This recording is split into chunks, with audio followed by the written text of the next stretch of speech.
Hello बच्चों, क्या हाल चाल हैं आप लोगों के। उम्मीद करता हूं कि सब बहुत मज़े से होंगे।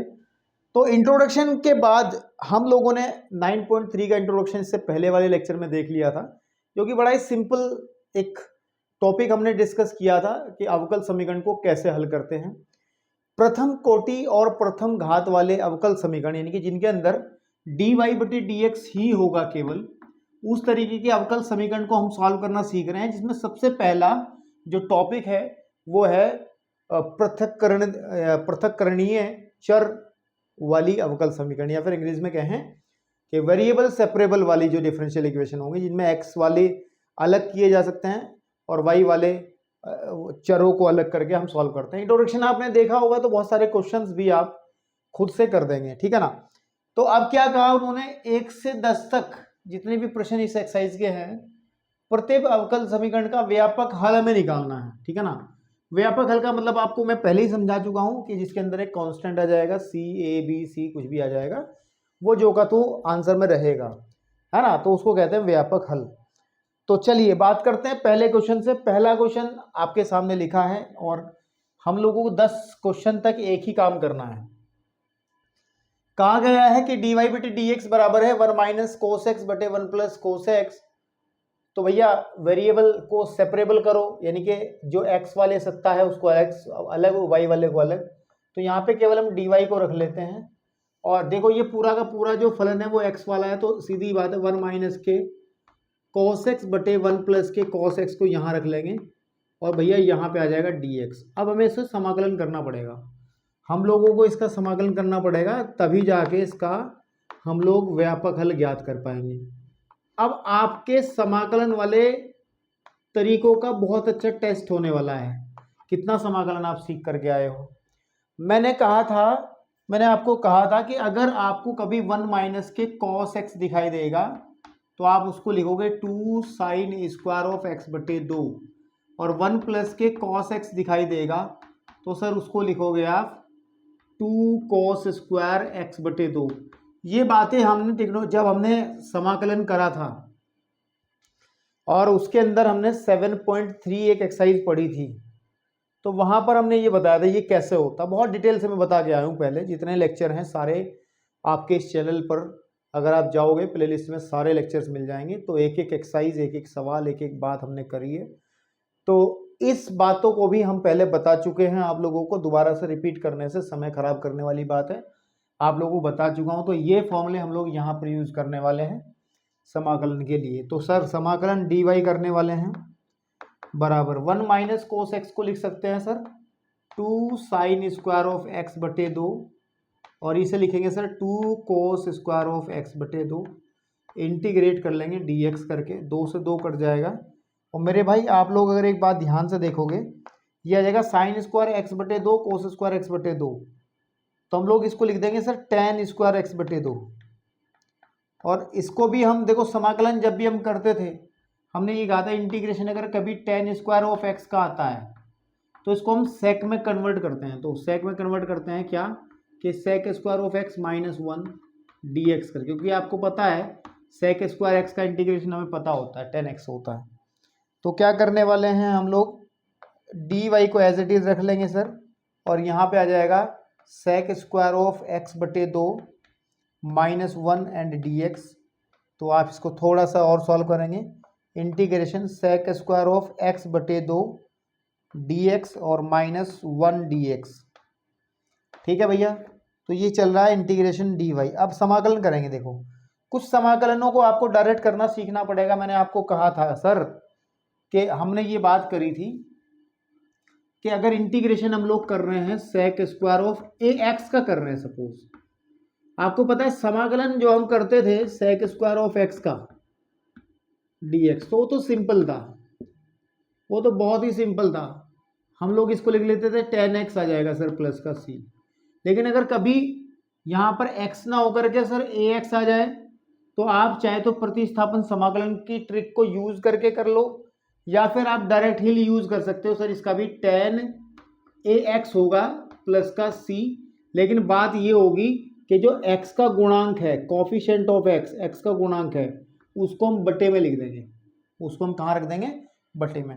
तो यहाँ पर भी यही टेक्निक काम में ले आएंगे। देखो यहाँ पे dy है तो इधर तो आ जाएगा आपका y, है ना, क्योंकि 1 है ना, 1 का आ जाएगा y के सापेक्ष, dy का y हो जाएगा इज इक्वल टू, सर ये हो जाएगा tan स्क्वायर x बटे 2 का हो जाएगा, सॉरी sec स्क्वायर x बटे 2 का समाकलन हो जाएगा tan x बटे 2 एंड प्लस c। लेकिन मेरे भाई हमने एक बात कही है कि जो x का गुणांक है, क्योंकि ये x थोड़ा ही है, जो x का गुणांक क्या है इसमें, आप x बटे 2 में x के गुणांक को क्या कहेंगे, 1/2 गुणे x, तो x का गुणांक हमारा 1/2 होगा, उस 1/2 को हम यहाँ बटे में लिख देंगे, तो y बराबर आ जाएगा सर, ये 2 ऊपर चला जाएगा 2 tan x बटे 2 प्लस के c। ये हमारा सॉल्यूशन हो जाएगा आपका, पहले क्वेश्चन का व्यापक सॉल्यूशन निकल गया है। पहले क्वेश्चन का व्यापक सॉल्यूशन आप लोगों ने फाइंड आउट कर लिया है। लेकिन नहीं, चीज़ एक छोड़ दी गई है, ये x का 1 का भी तो समाकलन होगा ना, तो 1 का समाकलन कितना होने वाला है भैया x, तो माइनस का x और प्लस का c, ठीक है, तो यहाँ पर लिख देंगे हम लोग माइनस का x और प्लस का c। क्लियर हो गया। चलिए अब हम चलते हैं इसके अगले सवाल पे बात करते हैं, अगले सवाल की बात करते हैं बेटा, और वो सवाल नंबर है 2, ठीक है ना, कौन सा नंबर है 2। तो दूसरे सवाल में क्या करवा रहा है मेरे से, कह रहा है कि सर dy बटे dx फाइंड आउट कर दे, सॉरी मतलब इस अवकल समीकरण को हल कर दो, 4 माइनस के वाई स्क्वायर, 4 माइनस के वाई स्क्वायर। जो कंडीशन दी है उस पर हम बात नहीं करने वाले हैं, वो तो मजबूरी है उसकी कंडीशन देना। तो हम लोग यहाँ पर जब वेरिएबल सेपरेबल करेंगे तो y वाला पूरा पोर्शन है तो इसको y के पास पहुँचाएंगे, तो dy बटे आ जाएगा √4 माइनस के वाई स्क्वायर बराबर dx। जब इंटीग्रेट करेंगे, समाकलित करेंगे, इसको 2 का स्क्वायर रख लो, y का स्क्वायर बराबर इंटीग्रेशन dx। चलिए अब हमने एक फॉर्मूला पढ़ाया था आप लोगों को, सर इंटीग्रेशन अगर √a² माइनस x² हो, dx करना हो, आप सभी को पता है इसका होता है sign inverse x upon a plus का c, sign inverse x upon a plus का c। तो इसमें लगाइए आप, क्या आ जाएगा sir, sign inverse of y बटे 2 इज इक्वल टू, यहाँ पे इसका हो जाएगा x प्लस का c। बिल्कुल ठीक बात है। अब इसको थोड़ा सा मैनिपुलेट करना है बस, और कुछ नहीं है। हम लोग क्या करने वाले हैं, देखो इस साइन को इधर से हटाएंगे तो ये y बटे 2 बचेगा खाली, और इधर ये इनवर्स साइन उधर जा करके एक सिंपल त्रिकोणमितीय फलन बन जाएगा। अब यहाँ से देखोगे सर y का मान आ जाएगा आपका 2 साइन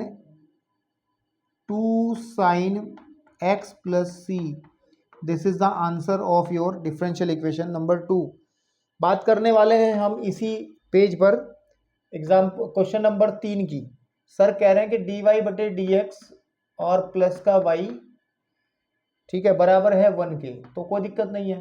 तो dy बटे dx बराबर किसके आ जाएगा, 1 माइनस वाई के। और तो यहाँ पे अगर हम वेरिएबल सेपरेबल करेंगे, y वाला पोर्शन अलग करेंगे, x वाला अलग करेंगे, तो इस तरीके से आ जाएगा। ठीक है मेरे भाई, ओके। तो अब हम इसको इंटीग्रेट करेंगे, 1/1 माइनस के y और dy is equal to integration dx। ये हो जाएगा सर log 1 माइनस के y, क्योंकि x का गुणांक माइनस का है तो ये माइनस बटे में आएगा माइनस, तो यहाँ भी लगा सकते हैं, is equal to x plus का c, ठीक है ना आपके पास में, या फिर log x, है ना, या फिर एक काम किया जा सकता है log। आपको ये समझ में आया कि मैंने कैसे कर दिया भाई? चाहो तो आप एक काम कर लो, इसमें t मान के कर सकते हो कि सर माना, अगर आपको समझ में नहीं आ रहा सर 1 माइनस वाई को आप t मान लो, यहाँ से जब आप करोगे माइनस का dy बराबर dt आ जाएगा, यानी कि dy का जो मान आ जाएगा वो माइनस का dt होगा। तो इसको जब आप ऊपर प्रतिस्थापित करोगे तो इंटीग्रेट हो जाएगा माइनस का dt बटे t is equal to integration 1 dx खाली, तो माइनस बाहर तो आ जाएगा log t, बात वही बनी है जो अभी मैंने किया था, is equal to x plus का c।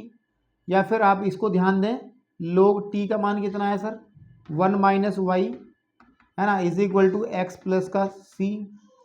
थोड़ा सा एडजस्टमेंट, आंसर आपका तुरंत आ जाएगा। तो मैं इसको लिख रहा हूं सर log 1 माइनस वाई की घात -1 is equal to x plus का c। समझे नहीं आप लोग?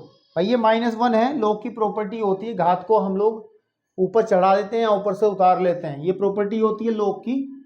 क्या होती है कि log अगर m की घात n है तो log n log m हम लोग लिख सकते हैं। बिल्कुल ठीक बात है। तो वही कॉन्सेप्ट यूज करा मैंने। अब हम करने वाले हैं, जब log हटेगा तो 1 माइनस वाई की घात -1 बराबर हो जाएगा सर, सामने वाले को एक ही घात में चला जाएगा। हम लोगों ने इसको इंट्रोडक्शन में भी बताया था कि क्या कि अगर कभी ऐसी कंडीशन बने कि सर log x बराबर a हो तो x का मान निकालते समय सामने वाले को e की पावर में लेके जाएंगे। तो इस बात को बहुत अच्छे से ध्यान रखने को कहा था हमने इंट्रोडक्शन में भी। तो अब क्या करने वाले हैं हम लोग -1 को प्लस कर लेंगे, 1 minus Y is equal to आ जाएगा e की घात x प्लस, और e की घात हम लोग कर लेते हैं इसको c, है ना, अलग अलग कर सकते हैं, गुणा में घातें जुड़ती हैं, इसमें कोई दिक्कत नहीं है। अब ध्यान से देखो 1/1 minus Y is equal to आ जाएगा e की घात x, इसको एक नया कांस्टेंट कह लो, e की घात x को एक c1 कह लो, e की घात c को आप क्या कह लो c1, तो यहाँ पे आ जाएगा c1। दोनों पक्षों को उल्टा करेंगे तो 1 माइनस वाई बराबर आ जाएगा 1/c1 e की घात x, ठीक है। और यहाँ पर अगर मैं y minus Y is equal to लिखूंगा तो 1/c1 e की घात x -1, ठीक है। या फिर y इज इक्वल टू आ जाएगा 1 माइनस 1/c1 e की घात x, या y is equal to 1 minus के 1/c1 को क्या किया जा सकता है, एक नया कांस्टेंट 1/c1 को एक नया कांस्टेंट c2 कहा जा सकता है, तो ये आ जाएगा c2 e की घात -x। आप इतना छोड़ सकते हो, उसको कोई परेशानी नहीं होगी आप लोगों को। हम लोग बात कर रहे थे क्वेश्चन नंबर 3 की, ठीक है ना, हम लोग बात कर रहे थे क्वेश्चन नंबर 3 की। तो 1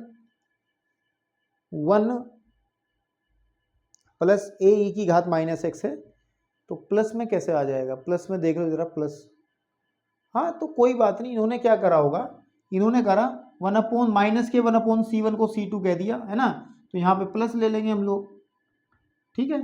देखो ये कांस्टेंट तो a b c यूज कर लो या जो भी आपको सही लगता हो, हम c1 c2 यूज कर रहे हैं, इसका कोई अंतर नहीं आएगा। तो हमने एक नया कांस्टेंट 1/c1 माइनस के 1/c1 को एक नया कांस्टेंट, है ना, नया कांस्टेंट c2 कह दिया। तो क्वेश्चन इस तरीके से आपको लिखा हुआ दिखाई देगा। आंसर शीट में भी आप लोग थोड़ी नज़र बना के रखें बेटा, है ना। 9.3 का बात कर रहे हैं हम लोग, 9.3 के 3 को 3rd नंबर क्वेश्चन की, ठीक है। तो हाँ ठीक है, ए इन्होंने क्या करा, इन्होंने इंटीग्रेशन कांस्टेंट a लिया है, तो मैंने c2 ले लिया। इससे घबराने वाली नहीं, मुझे थोड़ा ही ना सपने आ रहे कि क्या ले रहा है पीछे वो। अब हम चलते हैं क्वेश्चन नंबर 4 की तरफ, है ना। तो आप लोग जरा वीडियो को पॉज करके नोट कर लें, जो भी आपको लग रहा है नोट करने लायक, जो आप नहीं कर पाएंगे उस पोर्शन को नोट कर लेंगे। चलिए भैया, चलिए 4th क्वेश्चन की बात करते हैं। सवाल नंबर 4 पे करते हैं विचार। ये कह रहा है कि सेक स्क्वायर x फिर है tan y और साथ में आगे dx plus sec square y यहाँ पे आ जाएगा tan x और dy बराबर है 0। तो पहले ही वेरिएबल सेपरेबल नहीं है। हम लोग बात करने वाले हैं सर सेक स्क्वायर x, एक काम करो सेक स्क्वायर y और tan x को आप यहीं रख लो, dy बराबर, इसको उधर पहुँचा दो, माइनस का हो जाएगा सर सेक स्क्वायर x और tan y और dx। अब आप देखोगे सर वेरिएबल सेपरेबल नहीं है, यानी कि x x की तरफ नहीं है, y y की तरफ नहीं है, तो इस tan x को तो उधर बटे में पहुँचा देंगे और इस tan y को उधर बटे में। देखो सर ये आ जाएगा tan स्क्वायर y बटे tan y और dy is equal to minus sec square of x बटे tan x प्लस और साथ में dx। बिल्कुल ठीक बात है। अब देखो समाकलन को मैं इसलिए कहता था कि आपकी प्रैक्टिस बहुत अच्छे से होनी चाहिए, क्योंकि आपको कदम कदम पर समाकलन की ट्रिक्स को लगाना है। आप लोगों ने एक ट्रिक पढ़ी होगी या नहीं पढ़ी तो आज पढ़ लो, कि अगर कोई इंटीग्रेशन कुछ इस तरीके का है कि ऊपर हमारे पास नीचे एक फंक्शन है और ऊपर की तरफ उसका डेरिवेटिव रखा है, यानी कि उसका अवकलन रखा है। फॉर एग्जाम्पल जैसे नीचे तो साइन एक्स है, साइन एक्स का अवकलन होता है कॉस एक्स, तो आप इसको कैसे लिखते थे, इसको आप नीचे वाले को टी मान के चलोगे तो सीधी बात मैं डायरेक्ट बताऊं तो इसका आंसर था log साइन एक्स प्लस के सी। अगर कभी ऐसा होता है कि एक फंक्शन है, एक फलन नीचे रखा है, उसका अवकलन ऊपर रखा है, तो हम लोग उसका समाकलन डायरेक्ट लिख सकते हैं एफ ऑफ एक्स, समाकलन log f of x plus c. Verify करना है तो सीधी बात है, अगर इसको वेरीफाई करना है, इसको वेरीफाई करना तो वेरीफाई कर लो ना, वेरीफाई कर लो। आप एफ एक्स को टी मान लो, एफ एक्स को क्या मान लो टी, तो जब इसका अवकलन करेंगे तो F dash x D x का मान कितना आ जाएगा, डी टी आ जाएगा। तो आप जब ऊपर रखेंगे सर आ जाएगा हमारा D T upon T, because it is what D T upon T, इसका मतलब 1 अपॉन टी कितना होता है log टी प्लस का सी, और टी का जब मान रखोगे आप तो आप पाओगे सर वाकई आप तो गजब काम कर रहे हो। चलिए अब हम लोग इस क्वेश्चन में ऐसा ही कुछ मैं फील कर रहा हूँ। देखो अगर मैं tan y का, आप सुनो मेरी बात, tan y का मैं अगर अवकलन करूँगा तो सीधी बात है sec स्क्वायर y मिलने वाला है मेरे को, नीचे का अवकलन ऊपर है, तो जब मैं इसका समाकलन करूँगा integration of sec square y upon tan y and d y बराबर होगा इंटीग्रेशन ऑफ माइनस बाहर sec square of x upon tan x और डी एक्स। तो भैया मेरे देखो सुनो, आंसर डिफर आ सकता है, आंसर डिफर आ सकता है, अलग आंसर आ सकता है, क्योंकि इंटीग्रेशन कांस्टेंट उन्होंने किस रूप का लिया वो देखना होता है। तो देखो नीचे वाले का अवकलन ऊपर है तो सीधी बात इसको लिख देंगे sir log tan x log tan y, तो ये हो जाएगा इज इक्वल टू ये हो जाएगा माइनस का log tan x log tan x और प्लस का इंटीग्रेशन कांस्टेंट c, इसको उधर पटक दो सर, ये आ जाएगा log tan x plus log tan y plus log tan x is equal to c। यहां से आपको पता log m plus log n तो आ जाएगा log mn tan x tan y is equal to c। Answer देखो जरा उन्होंने किस फॉर्म में छोड़ा है, तो कुछ वहीं पे कर देंगे आप लोग, अगर थोड़ा सा एडजस्टमेंट करके छोड़ दोगे तब भी मैं बताता हूँ बिना आंसर देखे। यहाँ पे आ जाएगा sir tan x tan y बराबर आ जाएगा e की घात c, क्या आ जाएगा e की घात c, क्योंकि इधर से log हटेगा तो उधर सामने वाला उस पर चला जाएगा। तो किस फॉर्म में आंसर दिया है मैं वो देखना चाह रहा हूँ। आप यहाँ भी छोड़ के चलते बनोगे जब भी पूरे आंसर के हकदार बनोगे, ये मेरी बात आप लोग बहुत अच्छे से समझ लें, ठीक है ना। तो हम लोग अगर देखेंगे y इज इक्वल टू, हाँ तो यही छोड़ा उसने क्या करा, फिर उसने क्या करा e की घात c तो एक कांस्टेंट ही होगा तो उसको एक नया कांस्टेंट c1 कह दिया। तो हम लोग यहाँ पर आंसर छोड़ कर आ जाएंगे, लिख देंगे कि c1 is equal to e की घात c, ऐसे करें भाई, कांस्टेंट है ना, संख्या है तो कोई भी संख्या बन सकती है ना फिर। चलिए अब आगे चलते हैं बेटा, पांचवें सवाल पे विचार करते हैं, बाकी बाद में देखेंगे। पांचवें सवाल पे विचार करते हैं। पांचवें सवाल पे विचार क्या इधर ही हो जाएगा, क्या इधर ही करेंगे यार, उधर का वो फॉर्मूला फिर से काम में आने वाला है, क्योंकि वो जो हमने फॉर्मूला ट्रिक बताई है आप लोगों को, कौन से वाली, ऊपर वाली, इसको ध्यान रखेंगे। अगर नीचे वाले का अवकलन ऊपर रखा हुआ मिल जाए तो सीधा का सीधा है ना, आप ये काम कर सकते हैं, ठीक है। तो मेरे भाई ध्यान से देखो, पांचवा सवाल, e की घात x प्लस e की घात माइनस x, और मेरे बच्चे यह है dy is equal to, sorry minus है, माइनस e की घात x माइनस e की घात माइनस x, और यहाँ पे dx इज इक्वल टू है 0। तो बड़ा सिंपल सवाल है ये, बड़ा ही सिंपल सवाल है ये, e की घात x प्लस e की घात माइनस x, और हमारे पास dy को इधर जोका तू उधर लेके चले जाओ, e की घात x e की घात माइनस x, और आपके पास में dx। तो dy को नंगा कर दो, e की घात x माइनस e की घात माइनस x बटे e की घात x प्लस e की घात माइनस x और dx। अब मेरे भाई बहुत ध्यान से समझो, बहुत ध्यान से समझो, आप अगर चाहो तो वो डायरेक्ट फॉर्मूला लगा लो, क्योंकि नीचे वाले का अवकलन ऊपर है। आप डिफरेंशिएट करके देखो, डिफरेंशिएट करके देखो e की घात x e की घात माइनस एक्स को क्या मिलता है। e की घात x का अवकलन e की घात x होता है और e की घात माइनस एक्स का भी e की घात माइनस एक्स ही होगा, लेकिन चेन रूल के अकॉर्डिंग ये गड़बड़ कर रहा है, इसका डिफरेंशिएशन दोबारा करना पड़ेगा। तो सीधी सी बात है e की घात x और x का हो जाएगा -1 तो माइनस e की घात x। मतलब क्या है कि नीचे वाले का अवकलन ऊपर रखा है तो log में आंसर आ सकता है अगर समाकलन करेंगे तो। हम लोग समाकलन करेंगे इसका इस तरीके से, e की घात x e की घात माइनस एक्स बटे e की घात x प्लस e की घात माइनस एक्स और dx। चाहे आप लोग अगर नहीं, आप डायरेक्ट इसको आप डायरेक्ट लिखा जा सकता है, भाई नीचे का अवकलन ऊपर रखा है तो उसको हम डायरेक्ट लिख सकते हैं, तो y हो जाएगा, ये आ जाएगा log e की घात x प्लस e की घात माइनस एक्स प्लस का c। इतना ही छोड़ा है क्या उन्होंने, ठीक है ना, इतना ही छोड़ा हो तो उन्होंने बात सही है, नहीं तो भैया फिर उसके बारे में बात करते हैं।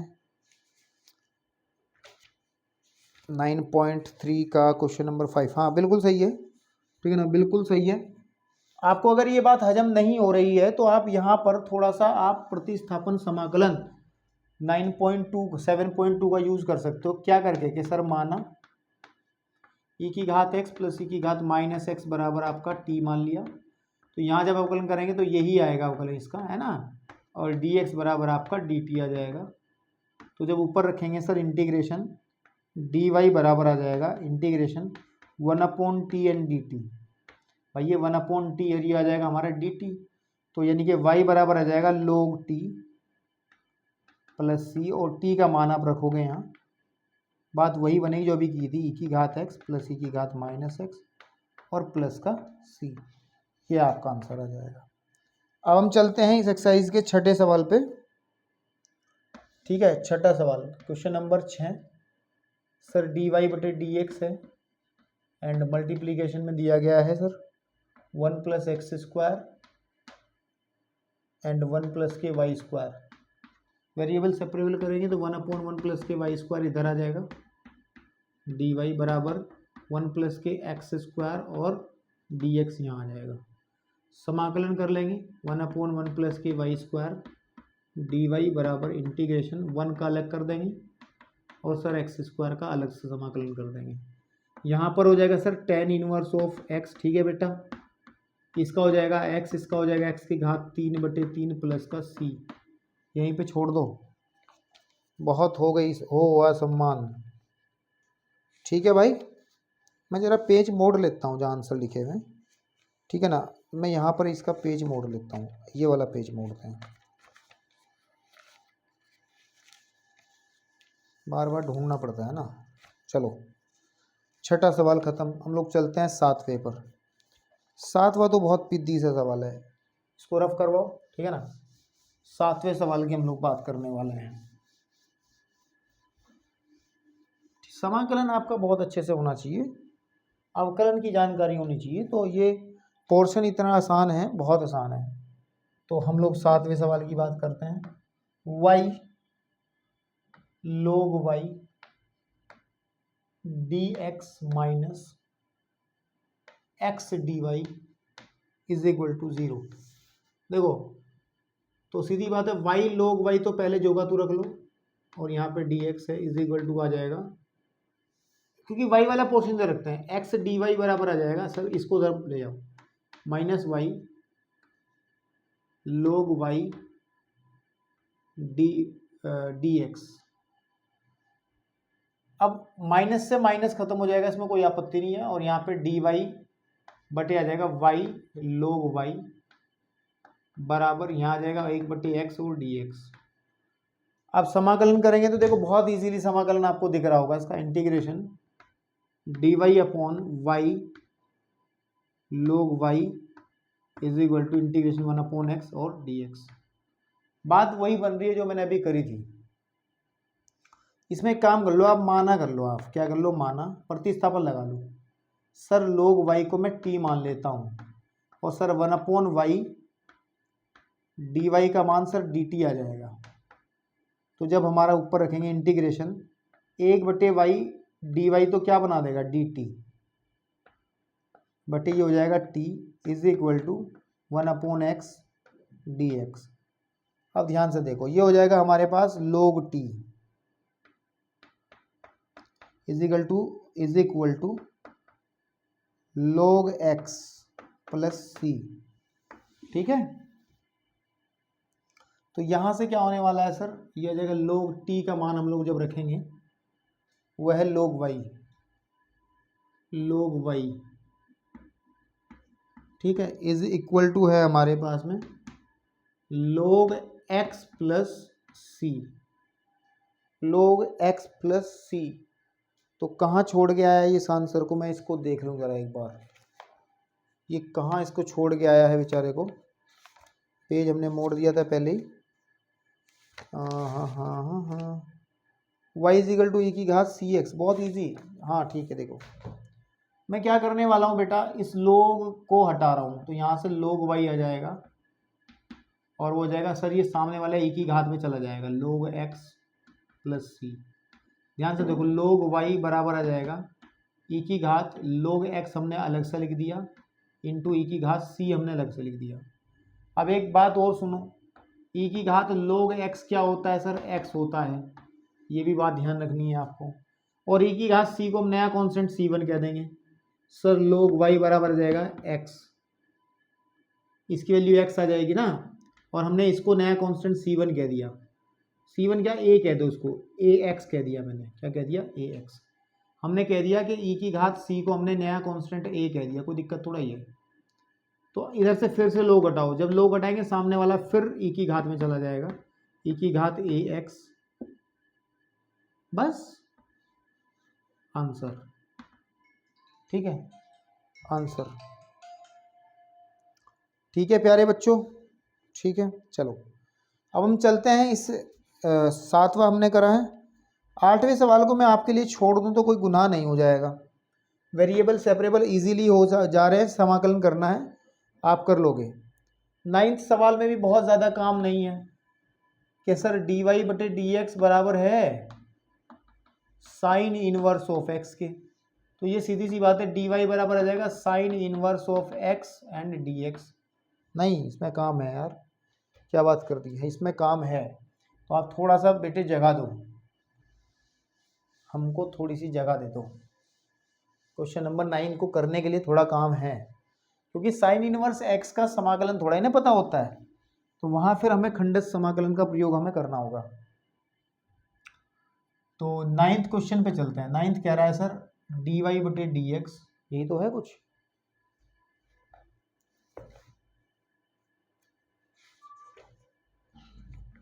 क्या है, dy बटे dx बराबर किसके है बेटा, साइन इनवर्स ऑफ x के है। यहाँ से dy का मान सर आ जाएगा sign inverse of x and dx। समाकलन करेंगे इधर से आकर के हम लोग sign inverse of x and dx, इसका तो सीधी बात है y हो जाएगा, लेकिन इधर की तरफ क्या होने वाला है, साइन इनवर्स x का कोई फॉर्मूला थोड़ा ही पढ़ा है आज तक, तो हम लोग यहाँ खंडस समाकलन का यूज कर लेंगे, इसके साथ में 1 ले लेंगे sign inverse of x and dx। अब इसमें फर्स्ट फंक्शन सेकंड फंक्शन कैसे माना जाएगा भाई, देखो इसमें कोई आइलेट का चक्कर नहीं है, आपको क्लियर पता है, इसका समाकलन पता ही नहीं है, तो सीधी सी बात है, इसको फर्स्ट मान लो, पहला जो होगा तो दूसरे का समाकलन, क्योंकि समाकलन हमेशा दूसरे फंक्शन का होता है। जब आप खंडस समाकलन लगाते हो, जैसे हमारे पास पहला f है और g है, इसका करना है, तो पहला फंक्शन अगर f है तो पहला जो होगा तो दूसरे का समाकलन करते हैं, माइनस पहले का अवकलन करते हैं d बटे डी एक्स ऑफ f, दूसरे का समाकलन करते हैं, और जो कैलकुलेट हो गया आता है उसको फिर दोबारा से समाकलन कर देते हैं। ठीक है ना, फिर दोबारा से हम लोग समाकलन कर देते हैं। तो हम लोग क्या देख रहे हैं, देखो यहाँ पर सर पहला जो होगा तुम दूसरे का समाकलन माइनस पहले का अवकलन, differentiation of sine inverse x, पहले का समाकलन एंड पूरे का फिर से समाकलन। ठीक है सर, तो y इज इक्वल टू आ जाएगा साइन इनवर्स ऑफ x और 1 का समाकलन फिर से x आ जाएगा माइनस, यहाँ पर आप देखोगे इंटीग्रेशन x बटे 1/√1 माइनस के x² और dx। बात समझ में आई आपको, भाई आपको साइन इनवर्स एक्स का अवकलन 1/1 प्लस एक्स स्क्वायर 1 माइनस के एक्स स्क्वायर पता होता है। अब इसको समाकलित करने के लिए ध्यान रखो प्रतिस्थापन लगाना पड़ेगा, घातों में एक का अंतर आ रहा, तो बड़ी घात वाले हिस्से को टी मान लेंगे। तो माना आप 1 माइनस के एक्स स्क्वायर को आप बेटा टी मान लो, तो यहाँ से माइनस का 2x और dx का मान आ जाएगा dt, यानी कि x dx का जो मान है वो आ जाएगा माइनस का 1/2 dt। इस पूरे पोर्शन को हम लोग कुछ इस तरीके से लिखेंगे, तब y जो है आ जाएगा x साइन इनवर्स x। ठीक है, देखो यहाँ माइनस तो है ही है, dx की जगह माइनस का 1/2, तो ये प्लस कर देंगे 1/2 बाहर आ जाएगा 1/√t एंड dt। तो यहाँ पे जाएगा y is equal to x sine inverse of x plus 1/2 integration t की घात minus 1/2 dt। Sir y is equal to आ जाएगा X sine inverse of x plus 1/2, और क्या होता है t की घात माइनस 1/2 प्लस 1, समाकलन का बेसिक फॉर्मूला यूज कर लेंगे, प्लस का c।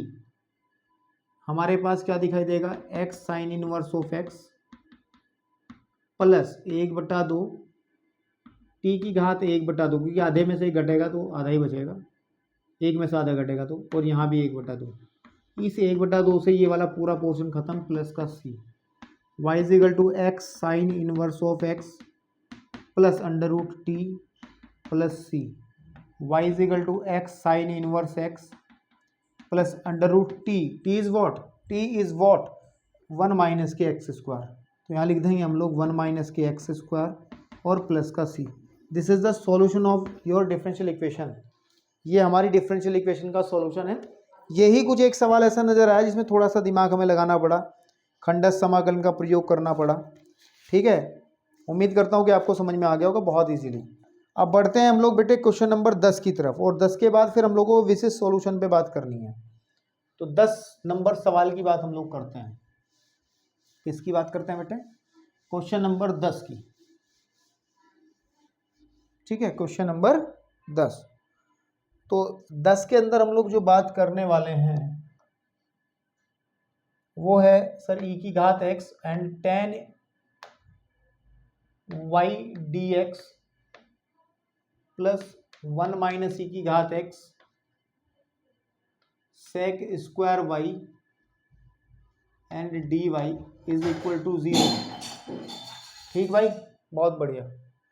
तो हम लोग करने वाले हैं क्वेश्चन को वेरिएबल सेपरेबल के जरिए ही। तो 1 माइनस ई की घात x और sec स्क्वायर y को हम लोग dy को इधर रख लेते हैं और बाकी को उधर लेके जाते हैं, माइनस ई की घात x और tan y एंड dx। ठीक है, y वाला पोर्शन इधर, x वाला पोर्शन उधर, तो sir sec square y dy upon tan y आ जाएगा is equal to minus E की घात x अपॉन 1 माइनस ई की घात x और dx आ जाएगा। तो सर सीधी सी बात है, अभी भी करके आए थे, इसको जब समाकलित करेंगे, ठीक है ना, y है सॉरी, तो आप डायरेक्ट लोग वाला कॉन्सेप्ट यूज कर सकते हो। देखो मैं ऊपर से माइनस खत्म कर दे रहा हूँ, ए की घात x माइनस 1 इंटीग्रेशन dx। अब देखो नीचे वाले का अवकलन करूँ ऊपर मिलेगा, तो मैंने अभी भी करके आया था, क्वेश्चन बताया था, तो उसको डायरेक्ट लिख दो आप sir log tan y is equal to, देखो नीचे वाले का अवकलन ऊपर है तो ये भी आपके पास में log e की घात x माइनस 1 प्लस का c। तो चाहो तो यही छोड़ो या फिर लोग वो को हटाने की कोशिश करने वाले हैं आप लोग या नहीं करने वाले, इस बारे में देखना है। पूछे आंसर सीट कहाँ छोड़ दिया है question. tan y is equal to c into 1 minus E की घात x, कोई बात नहीं मैं कर दूंगा, टेंशन ना लो। सबसे पहली और जरूरी बात आपको ध्यान देनी है, इसको एक काम कर लो आप, थोड़ा इजी करते हैं। देखो कांस्टेंट ही तो लेना है हमें, तो c ना लेकर के लोग c ले लेंगे, हमें दिक्कत क्या है भाई। लोग c, देखो 2 भी एक कांस्टेंट है, तो लोग 2 भी तो भाई एक संख्या ही है, कांस्टेंट ही है। तो हमने देखो ये लोग वाले हैं, तो हमने लोग c ले लिया। इसमें ऐसा कर सकते हैं, कभी tan इनवर्स वाले तो tan इनवर्स c ही ले सकते हैं, ऐसी कोई दिक्कत नहीं है। थोड़ा सिंपल आंसर देने वाली बात है। तो सर ध्यान दो, लोग आ जाएगा tan y is equal to log m plus log n हो जाएगा, log c इंटू ई की घात x माइनस 1। अब ध्यान दो, दोनों पक्षों का एंटी लोग ले लो। क्या ले लो? एंटी लोग। एंटी लोग लेने से ये लोग खत्म हो जाएगा, तो सर यहाँ पे आ जाएगा, यहाँ लिख देना एंटी लोग लेने पर 10y इज इक्वल टू आ जाएगा सी ई की घात x माइनस 1। क्या है आंसर? क्या है आंसर? क्या है आंसर? आंसर देख लेते हैं एक बार पीछे की तरफ, फिर उसके बाद आगे बढ़ते हैं। 10y is equal to C into E की घात x। कोई बात नहीं, इसको अगर आप चेंज करोगे कर सकते हो, आंसर मिलाने वाली बात है। आप यहाँ छोड़ के आना बिंदास। आप माइनस कॉमन निकालोगे तो यहाँ पे बाहर c है, e की घात x 1 माइनस ई की घात x हो जाएगा, ये उल्टा हो जाएगा माइनस कॉमन निकालने। इसको एक नया कांस्टेंट कह दो यार, उसमें क्या समस्या आ रही है? a कह दो इसको, 1 माइनस ई की घात x कह दोगे सर मैंने a is equal to minus C ले लिया है, तो आपको ये आंसर दिख जाएगा। वो मिलाने वाली बात थी, वैसे आप यहीं पे छोड़ के आ जाएं तो कोई प्रॉब्लम नहीं है। अब तक के हमने जितने क्वेश्चंस करे हैं 10 तक के बेटे, उनमें सब में हमने व्यापक सॉल्यूशन निकाला है, व्यापक हल निकाला है, क्योंकि सब में सी आया है। अब हम लोग देखेंगे 11 से लेके 14 तक जितने क्वेश्चन है उनमें विशिष्ट सॉल्यूशन निकालेंगे। मीन्स सी नहीं होगा, हमें सी का मान निकाल करके आगे बढ़ना होगा। तो चलिए बेटा, इस लेक्चर में इतना ही रखेंगे। नेक्स्ट लेक्चर के अंदर हम लोग व्यापक सॉल्यूशन और कुछ शाब्दिक प्रश्न उनको हल करेंगे ताकि एक्सरसाइज कंप्लीट हो सके। धन्यवाद।